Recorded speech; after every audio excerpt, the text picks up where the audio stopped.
Hi hello வணக்கம். இன்றைக்கி சூப்பரான ஒரு ரெசிபி தான் இடி சாம்பார். இது உங்கள் வீட்டில் ட்ரை பண்ணி பாருங்கள், சூப்பராக இருக்கும். இதுக்கு தேவையான பொருட்கள்: மஞ்சள் தூள், வெந்தயம், வத்தல் மிளகு, மல்லி, கடலைப்பருப்பு,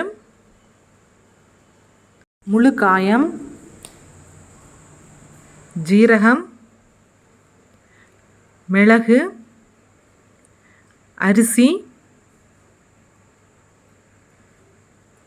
கறிவேப்பிலை,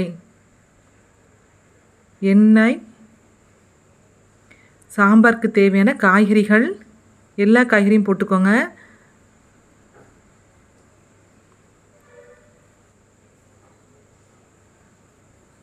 புளியை கொஞ்சம் கரைச்சி வச்சுக்கோங்க. ஒரு கடாயில் ஒரு சொட்டு எண்ணெய் விட்டு வத்தல் மிளகை வறுத்து எடுத்துக்கோங்க. மல்லி,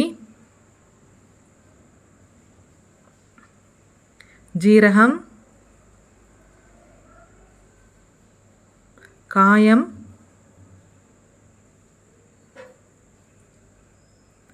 வெந்தயம், மிளகு, அரிசி,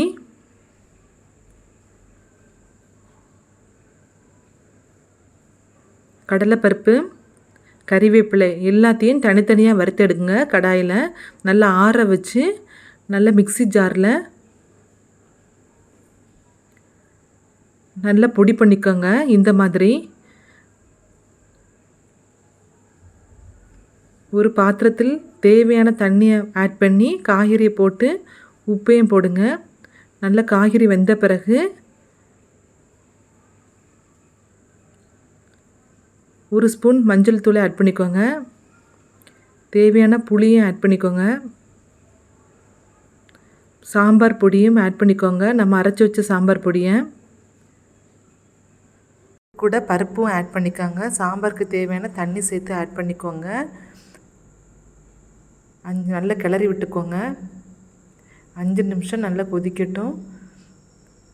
எண்ணெய், கடுகு, வத்தல் மிளகு, கொத்தமல்லி தழை, கருவேப்பிலை போட்டு தாளிச்சிருங்க. இந்த ரெசிபி உங்களுக்கு பிடிச்சிருந்தா லைக் பண்ணுங்கள், ஷேர் பண்ணுங்கள், சப்ஸ்கிரைப் பண்ணிடுங்க.